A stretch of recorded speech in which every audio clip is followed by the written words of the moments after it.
apophysitis. I'm Jessica Bernstein. I'm a New Jersey local, went to medical school at Robert Wood Johnson and then did my residency at Miami and fellowship in Los Angeles. And I joined Dr. Jaffe in his practice last year. So I'm going to be talking, I hope we're all old enough to get that joke, but overview of what I'm going to talk about. I'm going to talk a little bit about anatomy, general growth and development, associated pains, the consequences and treatment. So starting with some anatomy. So we sometimes we use the word physis. That is the medical term for the growth plate. It's a low layer of active cartilage that contributes to longitudinal growth or getting taller. We then have an apophysis, which is a growth plate that contributes to a bone getting thicker. And then we have an apophysitis, which is inflammation of an apophysis. So the title of my talk is apophysites because that, believe it or not, is the plural of apophysitis, which I had to Google, so I added it there. And so I put these here just because it kind of clarifies to understand what we're talking about today.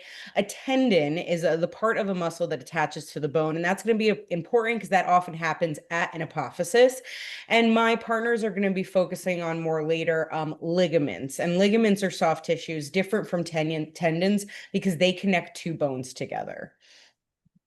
So understanding how bones mature. So these are x-rays of hands at different stages of life. And some of my friends who have recently became parents, I guess there's some like viral thing going around now, like, oh, babies have 300 bones. Like, why does my baby have more bones than I do? Yeah, Isabel's nodding because she's the only one I can see. But I've seen that around a lot. And I think it's kind of a misunderstanding of bones because really they don't have more bones than you. Their bones are just kind of made differently and constructed differently. So if we took all of these kids' hands and broke them down and just looked at the bones, they'd actually all look like this same Kit Kat, this Kit Kat bar. And then if you take an X-ray, what you're seeing is actually what's on the inside. And if you take off the chocolate layer, for an adult bone, it is completely wafer all the way through.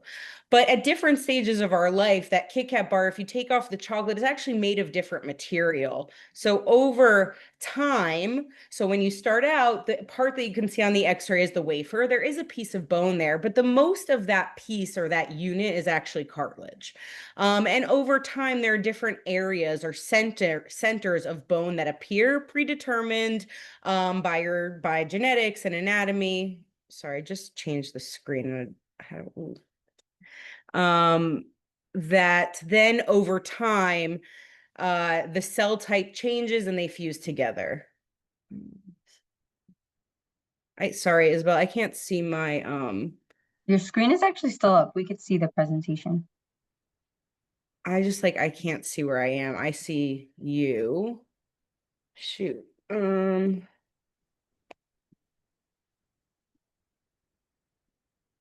Okay, now you still see? Yeah, you're good. Okay, cool. So that's how our bones mature over time. Over time, those pieces of wafer fuse together until the entire thing's wafer. So how does this translate to growing? So that same concept, I have pictures of knees here because that's where most of your growth occurs. And so if we look at the 7-year-old versus the 11-year-old, they actually don't look that different. The primary difference, and hopefully you can see my arrow, is that a new area of wafer or bone or a growth site has appeared, and it's appeared right here. That piece was always there. It was just made of a different material here. And over time that appeared, and then these pieces will start to fuse together. Over time as we grow, so a child, the x-ray here showing a child who has kind of an abnormality in their growth, kind of like rings on a tree. If there is an issue at a certain time in growth, the growth plate kind of leaves a scar. And so that kind of shows us over time where the growth plate used to be and how basically your kids are being stretched from the inside as the bones are lengthening and then becoming harder over time. So why does growing hurt? Actually, it doesn't. So we actually cut people's bones and lengthen them. Growing really shouldn't hurt. So growing pains are actually a very non-specific pain that occurs during childhood, and we don't know the cost of it. We don't know the cause of it. It's usually described as intermittent muscle aching or throbbing. 3 to 12. So basically the whole time a kid is growing, most common in the lower legs, but it can be in the back or the arms. It happens in the evening and subsides by the next day. There's no evidence to the cause. There's no test. There's no medical treatment. There are some theories out there of the cause. I'd say the most common one is just muscle soreness from a lot of activity, buildup of lactic acid, kind of that we experience after a severe workout. Also, low vitamin D and hypermobility have been implicated. These are the red flags on the right here to look for. So constant or increasing pain, associated fever, stiffness in the morning, limping, redness, or swelling. That's not growing pains. And the truth is, that's actually not really what I'm talking about today. I'm talking about apophysitis. So, very specifically, the inflammation that happens at the growth plate. And why does this happen? So, another food analogy, the bone is in layers, as we kind of saw with the Kit Kat. And now we're going to correlate these layers to this is a s'mores pie. And I like it because the layers have different, resistancy or texture. So I'm going to orient my x-ray like my pie. And to make my pie a little more realistic, I'm going to add some more layers of graham crackers. So we've got the graham crackers, the bone, the chocolate pudding is the growth plate, and we've got the marshmallows, the tendon. It's kind of stretchy and bouncy. And the pudding is kind of soft compared to everything else. And so if you imagine, we know that attached to tendon, so if we continue this analogy, oh, sorry, I oriented that way. So if we attach our tendon to the top here and then attach our muscle, as that muscle is pulling on that bone, which is pulling on that growth plate, the growth plate is the weakest link in the chain, and it causes pain and inflammation. And that's what causes usually this condition. And so at the knee, which I'd say is the most common place we see this, this is called Osgood-Schlatter disease. And so this is our knee x-ray there. And you can see in this area where that growth plate was on the x-ray, there's some different bone appearance as well as swelling in the front of the knee. So this is the inflammation of the apophysis at the front of the knee, or the tibial tubercle. And it presents as anterior knee pain, more common in boys. And enlargement and tenderness in that area in front of the knee, and most common in jumping athletes, so basketball and volleyball, probably why we're seeing so much of it right now, as well as sprinters. And this, because again of that presence of the growth plate being the cause of the pain, can be recurrent and continue to happen until growth is complete. So this is kind of that worst case scenario of what happens when this goes untreated or unrealized, as well as can happen not in the setting of Osgood-Schlatter, but I'd say more commonly you see what happens as these kids get closer to growth. That pudding layer gets really small and that muscle gets really big. And even though it's small, it's still really weak.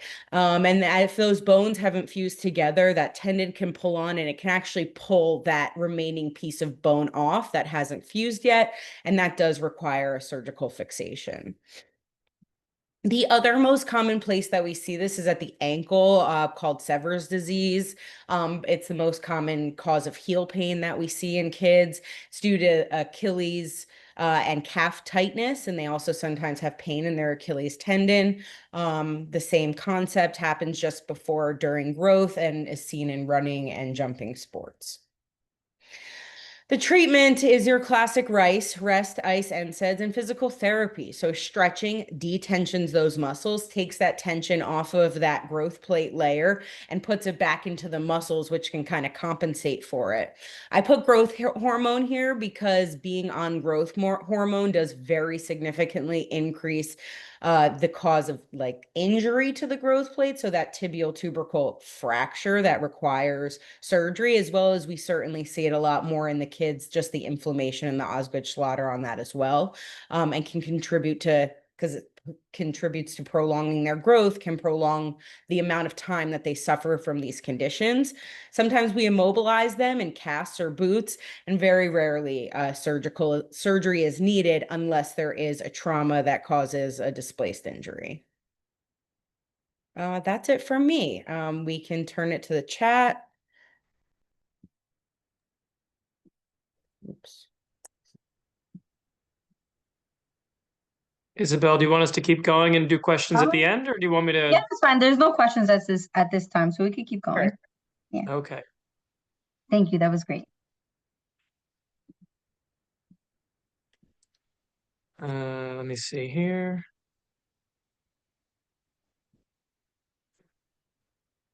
Okay, am I up and running? Yes, you are. Okay, so I'm going to talk to you guys about juvenile and adolescent knee injuries, which we see a lot of in our practice. And let's see if I can get this going. There we go. There's our team. We've already met three of us.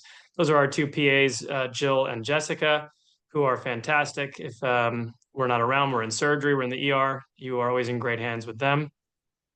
I am also a New Jersey native. I'm a Wyckoff guy, grew up here. I live here now. I went to Lincoln, Eisenhower, and Ramapo. I went to college at Union, and my med school was also Rutgers, but the New Jersey Medical School campus, and did my residency at Roosevelt, New York, and my fellowship at Rady Children's Hospital, San Diego. So ACL tears are something we're seeing increasingly commonly. When I was in training, which is longer ago than I care to admit, it was foreign to me that I would be doing a lot of this, becoming a pediatric orthopedic surgeon. But every year for the last 13 years that I've been in practice, we've been seeing more and more and more ACL injuries. And that's not just us in our practice, that's nationally a trend. You hear people talk about it as a non-contact injury. Your knee twists. It's actually mismatched rotational force. If you see in our picture, the upper part, your femur rotates inward, your tibia rotates outward, and your knee pivots in. So it's from a sudden change in speed or change in direction. That's the most common. It can happen with hyperextension injuries or contact injuries as well, but this non-contact or pivot is far more common. Still, the average is about 16 years old as far as who's getting ACL tears, but that's the average. So you have to figure a good number of people are younger than that. And that is a big shift from when I finished residency almost 15 years ago. So right now, these are the most recent numbers, about 51 out of every 100,000 adolescent athletes. The highest risk sports are soccer for females and football for males. I have a little bit better of a breakdown of that in the coming slides. Overall, female adolescents have a higher risk of tearing their other side if they've torn one. But this is a recoverable injury. That number 83% with a return to pre-injury sports, you have to take that with a grain of salt. More than 90, or some studies even say 95% get back to their sport. 83% is like to your true highest peak level. But more than 90, 95% are very satisfied. And with our current techniques, re-tearing after we fix it is less than 5%. So again, there's been a threefold increase in ACL reconstruction just in the past decade, and that number continues to rise. You can see my former hero, Malik Neighbors there, just had this injury. It's super common in professional football as well. Makes me sad to look at him. Increased number of pediatric patients are participating in these organized sports. They're specializing more, which is leaving them at higher risk, meaning there's no off season. They're playing year round. They're doing too many hours per week. This is not new. My partners will agree, as will any pediatric orthopedics specialist. We have known for decades that too many hours per week and sports specialization is not good for the growing knee. Yet we continue to feed more into it and expect more of our adolescent and teenage athletes. I'm guilty of the same thing with my kids. So, back when I was in residency and when I was in medical school 20 years ago, non-operative management was considered the way to go for the pediatric and juvenile and adolescent patient. You'd say, okay, wait till the bones mature.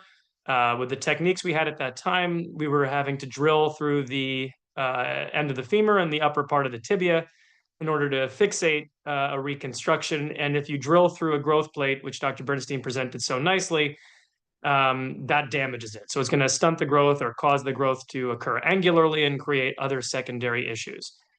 That is no longer considered a viable option, and it has not been for years. What we have learned about the knee without ACL is that secondary damage begins within weeks. So right away, the ACL is that ligament dead center, as you see on the right side of my screen. You have to think of it the way you think of a pin in the door hinge. It keeps those two bones together while motion is happening. Without it, the bones are kind of sliding or grinding on each other.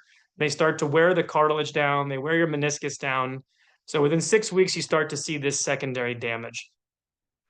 it takes years to develop full-blown, bone-on-bone arthritis, but if the damage starts, it's irreversible at this point with the technology we have. We don't have any magic stem cells to inject you with right now to regenerate things. But again, we now have techniques to avoid damaging your growth plate, get that ACL reconstructed, and do better for the athlete. So reconstruction is now the gold standard. You hear a lot about repair. There's a lot of commercials about it, TV, radio, billboards. In the adolescent and pediatric population, there are studies showing that there is almost a 40% re-tear rate with that procedure. If you remember, I told you before on the first slide, 5% risk when doing it conventionally, which is reconstructing the ligament. We have multiple graft options. I don't want to bore you to death with that, but we could have a discussion about it, different things we can use. But in general, we want to use something else from the patient. Autograft is what that means, whether it's a part of their quad tendon, a part of their hamstring tendon, a part of their patella tendon. If we use their own, their body integrates it well, and there's a much lower risk of re-tearing in the future. And as I'm showing here, we have growth plate sparing techniques now where we can avoid damaging the growth plate.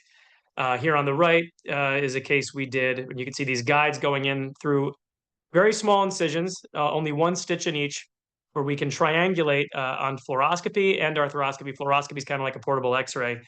We can see exactly where we're putting the ACL and make sure we're doing an anatomic job for the patient. One thing I wanted to touch on here, and this is a study that just came out with athletes now, we're seeing a lot of mental health issues since COVID in general, but this is being increasingly scrutinized in pediatric orthopedics. This study specifically looked at ACL patients. There is a major issue with depression and sports participation, and I have more on this in coming slides.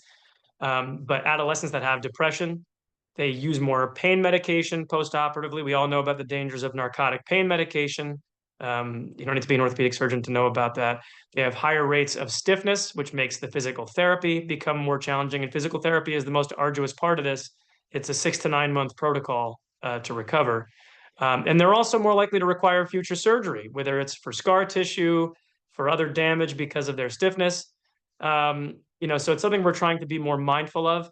I tell every patient that comes into our office to discuss surgery, you can't focus on the things you can't do for the next 6 to 9 months. You have to focus on the things you can do and put your mind into therapy. If you just sit in the basement and stare at the wall and get upset about not being able to play soccer, you're going to drive yourself over the edge. And we can help. We have sports psychologists we work with and recommend in the area. It's nothing to be embarrassed about. We want your kids to get help. And if they're struggling, they're going to have a much worse time. Something we don't talk about as commonly, but is actually much more common in the population we see is patella dislocation. So that's almost double the rate of ACL in the adolescent population. We see it a lot in gymnastics for the female patients and in football, again, for the male patients. If you dislocate your kneecap traumatically, meaning somebody on the ice rink, hit you with the hockey stick trying to take a shot, and you didn't do any other damage, meaning you didn't break off pieces, there's no cartilage floaters in there, 50 to 60% chance you'll have a very good recovery by doing some time in bracing and physical therapy. If there are any loose fragments in there, we do have to intervene.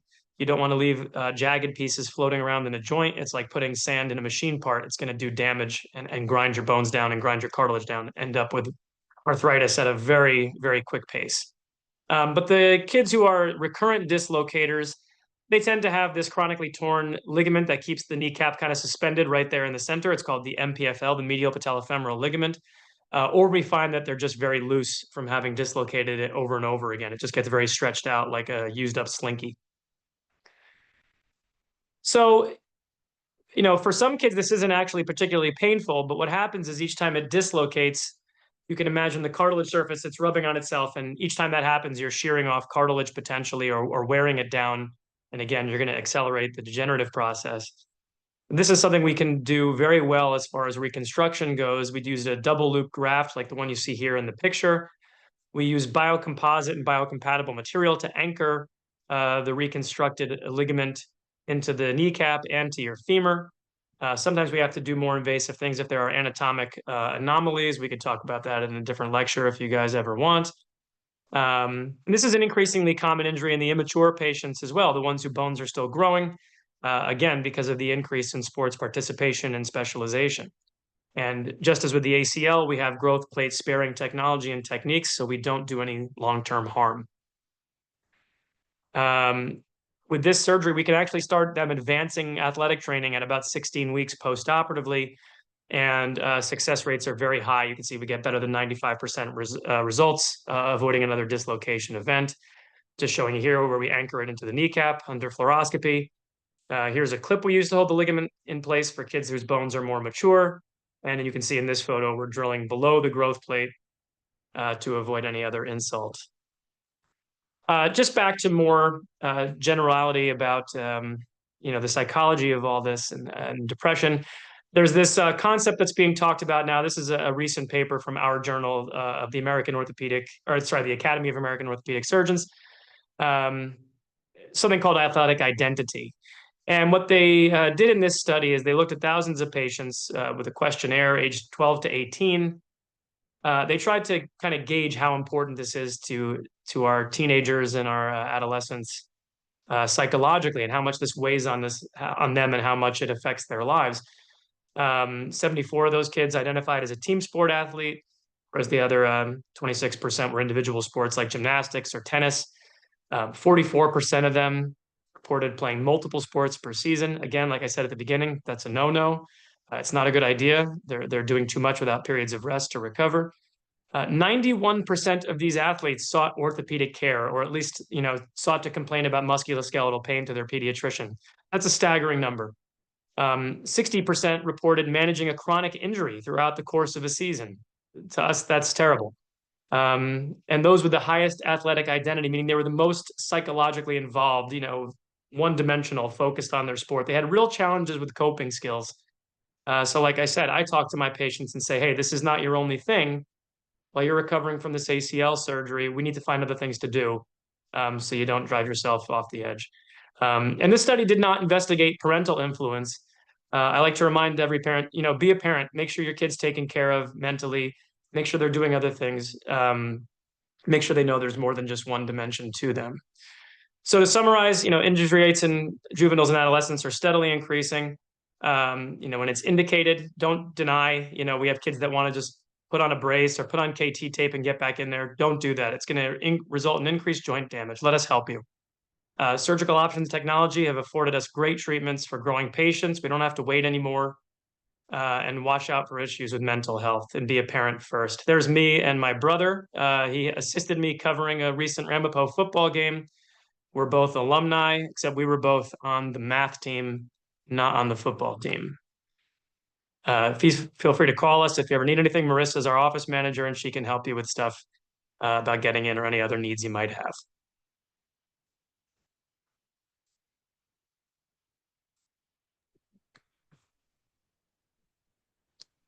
That was awesome too. Thank you so much.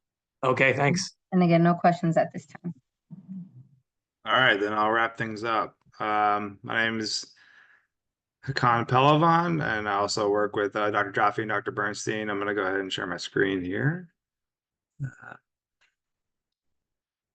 And I'm going to be talking about ankle sprains in the athlete because I probably see an ankle injury maybe once a day, maybe two a day. It's just an unending stream of ankle injuries in kids, especially with the different field types that kids play on, whether it's in the rain, it's on turf, it's on grass that they're not used to, uncut grass, very short grass. All of that makes a difference with our contact point with the ground, which is our foot and ankle. Okay. So I trained at the University of Virginia. I'm from the state of Virginia. I also trained at Rady Children's Hospital for fellowship with Dr. Jaffe as well. So basic anatomy about the ankle joint. I think it's important to understand the three main ligaments we worry about when we talk about ankle sprains and ankle injuries. The first on the inside part of the ankle. So when you're looking down on your right foot, this will be towards the left side of that ankle, is the deltoid ligament or the medial ligament of the ankle. And then on the outside part, or what we call the lateral side of the ankle, is something called the anterior talofibular ligament, or we call that ATFL for short, and the calcaneofibular ligament, which is also the CFL for short, because those are mouthfuls of words. But those two on the lateral side and that main deltoid on the inside are kind of the main ones we'll focus on. And injuries to them are the most common. So why do ankle injuries occur? It all depends on the position of the foot and the direction of the force compared to the rest of the leg. We have terms such as inversion and eversion, and these pictures are meant to show why, you know, certain movements of the foot causes damage to certain sides. So, for example, when you invert your foot, when you land on your ankle awkwardly and the foot rolls inward, you really put the lateral side or the outside part under a lot of stretch, cause damage to those ligaments on the outside, the ATFL and the CFL. Oppositely, if you land and your foot goes to the outside, you now stretched the inner part of that ligament, again causing damage to the deltoid ligament. And that's what would be a medial ankle injury. And then when people hear about high ankle sprains in pro athletes and higher level athletes, generally it's from a rotational injury in which the foot is planted and the damage occurs higher up in some other ligaments that I didn't mention, called the syndesmosis, but we're mostly focusing on these inversion and eversion injuries. Okay, so types of sprains or the grading of sprains. A lot of patients come in and the parents, you know, want me to say, okay, is this a grade 2? Is this a grade 3? It's hard to tell that clinically, and you can't tell that by x-ray. When we x-ray things, what we're really looking for is, one, if there's a fracture, two, if there's any incongruity of the joint space, meaning is the joint shifted or moved in any way, because that would be a more severe injury. But generally, when we get ankle x-rays for an ankle sprain, all we see is a little bit of swelling on the outside or the inside, depending on where the injury is, but we can't see the ligament. So we can guess the grade of the sprain based on how swollen and how painful it is. You know, if a kid that morning was running around in recess, thinks they rolled their ankle and they come walking into the office and say it's a little sore, probably a grade 1 sprain. Or if it's a kid that, you know, was playing volleyball, went up for a block and landed very hard on the right leg, their ankle rolled significantly, they have massive swelling, they can't bear weight, probably more grade 2 or grade 3. So we can guess clinically based on the exam and the history, but ultimately an MRI would be the answer to determining the grade. Now, we can't get an MRI on every single ankle that comes injured into our office. So the grade doesn't quite matter initially. The treatment will be the same. You want to try to stabilize the ankle, allow it to heal, give the body a chance to heal these ligaments, because if you don't, they're going to try to do work, they're going to try to do their job, and they're also going to be trying to heal themselves, and they can't do both. I tell patients and parents all the time, you can't go to school all day and then come home feeling relaxed and rejuvenated. Just like if a parent's working all day, you don't come home from work and feel rejuvenated. So these ligaments, if you're kind of stressing them, if you're pushing through the pain, you know, they're doing work. They're trying to do their job to stabilize the joint. They're not going to be able to focus on healing. All right. So why is this important? Hopefully this image is working. This is showing translation of the ankle joint. So if that ligament is completely torn, then this is what leads to what we call ankle instability. And that's a problem, because when we plant our feet, when we change direction, when we accelerate, when we decelerate, when we do all these things, when we play sports or even in daily life, that ankle joint has to be kind of locked in place by those ligaments so that when our muscles put stress across it in order to propel it to do something, it's going to work properly. When you have shifting of the joint, even if a few millimeters of shifting, it can lead to ankle instability, causes you to roll your ankle way more often. And that constant rolling and stressing of that ankle joint, as Dr. Jaffe mentioned with the knee, does the same thing in the ankle. It can cause cartilage damage and permanent injury that can't be reversed. So all ankle injuries, especially a first-time ankle injury that comes in our office, you know, the first rule would be to immobilize that ankle joint, allow that ligament to start repairing itself and give it a chance to heal itself. If you eliminate the need for that ligament to do work by locking the ankle in place, then it will be able to focus on the healing. Okay. And I drew these arrows down here to show why this boot works, because with the ankle locked in place and this strapped in securely, the load of weight bearing, so when this girl walks, will transmit past the boot and start kind of in the lower part of the knee and up the leg. So the ligament down here is not really being stressed, okay? And again, if it's able to relax, able to not do its job, it's able to focus on healing and repairing itself. So that's why I typically, any ankle sprain with any sort of swelling and pain over the ligaments, they're going to go into a boot. Typically, we do that for 3 weeks and reevaluate, see how they're feeling. Okay. The next stage is just as important as the prior stage, the immobilization stage, because while you're immobilizing, there are some adverse effects to immobilizing an ankle or any part of the body. Chiefly, that's muscle atrophy. So the ankle muscles provide a significant role to stabilizing the ankle joint during dynamic motion. So when you're sprinting, cutting, running, twisting, accelerating, decelerating, all those things, those ankle muscles are what's allowing you to do that. So if you put them in a boot and they're not doing any work because the load is, again, transmitting above them, then they get weaker. Okay. And if they get weaker and you have a damaged ligament, you can't just come out of a boot and expect to go play at a high level. So physical therapy is very important to retrain those muscles. And what a therapist's job is to do is to strengthen all the individual muscles of an ankle to allow them to work together so that they work dynamically, they're not misfiring, and they're strong so that they can provide stability to the ankle joint. And again, continue to offload the ligament while it continues to remodel and heal. Okay. We can't just leave kids in a boot for the 3 months or plus that it requires for that ligament to fully remodel itself. So we got to get things going once the initial healing process has begun. Then we got to continue to do with therapy and give more time to heal. Typically, the window I look at to get athletes back after a moderate to severe ankle sprain is 6 to 8 weeks back to their sport.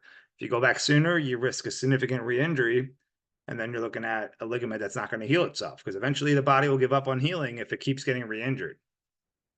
All right, so physical therapy is very important for this. That's why I prescribe it to almost all my patients. I'm sure my partners do the same. I think for high-level athletes that are immobilized or have an injury, that's the key to get back. All right, so let's talk about ankle instability and why we do all this, because if the ligaments, as you're seeing here on this drawing, are lax or wavy or not healed properly due to being damaged and scarred inappropriately into a loose configuration, they don't provide stability of the ankle joint. So then every time that ankle rolls or gets knocked around, that joint, the cartilage, is banging up against itself inappropriately, sliding around, grinding inappropriately, leading to chronic damage, which can lead to more permanent issues inside the ankle joint, leading to arthritis. All right. So I tell a lot of kids and their parents, like, your 8th grade baseball tournament this weekend is not worth having significant ankle arthritis 10 years from now when you can barely walk in your 20s and 30s. Okay. So it's important to get these to heal properly. And that way because you only get 2 ankles for the rest of your life. So we want to make sure they work. So that's the importance of having stable ankles. Okay. Long term, the damage will accumulate. So what happens if an athlete comes in? We did all the appropriate immobilization, rehab, etc., but their ligament damage was so severe that it didn't heal, or it's not healing properly, and they're loose and unstable. Okay. And that's where we come in as surgeons, where we can provide an operative treatment to stabilize these ligaments, reconstruct them, augment them with reinforcement to allow them to do their jobs again, and therefore provide stability to the ankle joint. And this is one of those procedures that we do often called a brostrum. And there's a device we use called the internal brace, which basically augments and strengthens the ligaments on the outside so that this joint no longer slides and shifts and grinds and causes chronic issues. Okay. So there are high-level athletes that we take care of that after 1, 2, 3 ankle injuries, their ankle is unstable and all the physical therapy in the world couldn't stabilize it. They're at significant risk for more permanent injuries. And that's when we have this discussion to stabilize their ankle joint with surgery. Recover from this, and they go back to their sport and no problems. All right. So that's my little spiel about ankle sprains.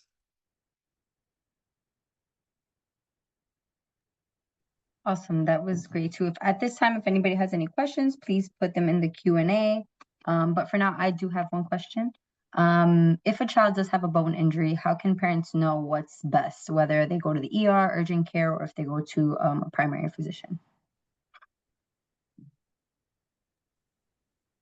Who wants to take that one? You guys turned your mics off. You're the chief. Go for it. All right. Well, that puts us in a really tough spot to answer that because we don't want to be held liable if anything is, more severe than you think it might be. So it's always a loaded question. Definitely go to the ER if something looks out of place, or if the joint affected can't move. We have to be very suspicious. If it's a leg, and the child can't bear weight, that's another strong indicator that you need more urgent attention. But in general, always best to call. But for sure, if something looks deformed or out of place, you should go to the ER, because even if we're called in to help you, and we're on call almost all the time, between the three of us, they'll call us. If something needs to be realigned in the emergency room, we need sedation to realign a lot of things. We need your child to be sedated, or relaxed in some way, and that's medication they can administer in the emergency room. So, a handful of times a month, someone comes to the office and we say, you better get in the car and go to the ER. We'll come meet you there. But, it's always okay to call and ask. Our staff at the office can try to guide you as well. All right, and we do have one more question. What are your thoughts about kids being taped for games to support their ankle? Yeah, I can go ahead and answer. Yeah, that's you. I think that a proper tape job for an ankle to provide support can have utility. It's the same as having a good brace that can provide stability. I always tell patients and parents that bracing and taping is not a definitive answer. If you do have ankle instability, it may increase the threshold or increase the amount of energy that's needed to cause a significant ankle injury. So like say if you had a 5% chance of rolling your ankle at tonight's basketball game and you tape up the ankle properly, maybe it'll be a 4% or 3% chance to do so. It does reduce that threshold, increases the threshold to get a significant injury, but it's never going to be able to 100% remove that risk.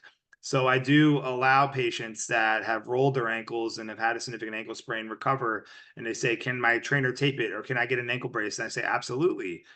Just understand its limitations, because in order to wear something that can be ultimately protective to your ankle joint, you're basically not going to be able to move it much, which then limits your ability to perform as an athlete.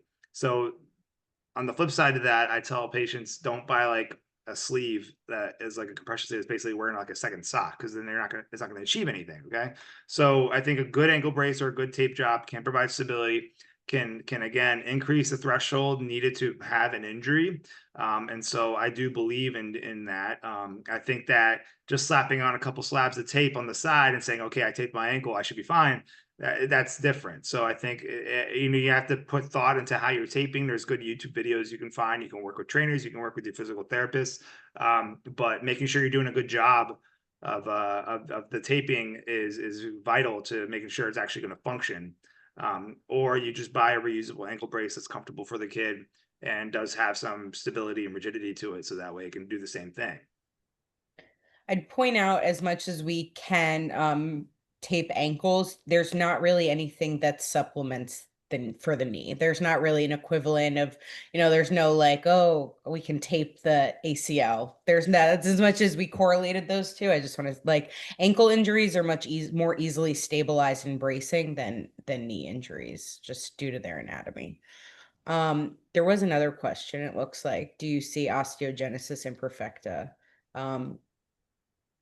We do.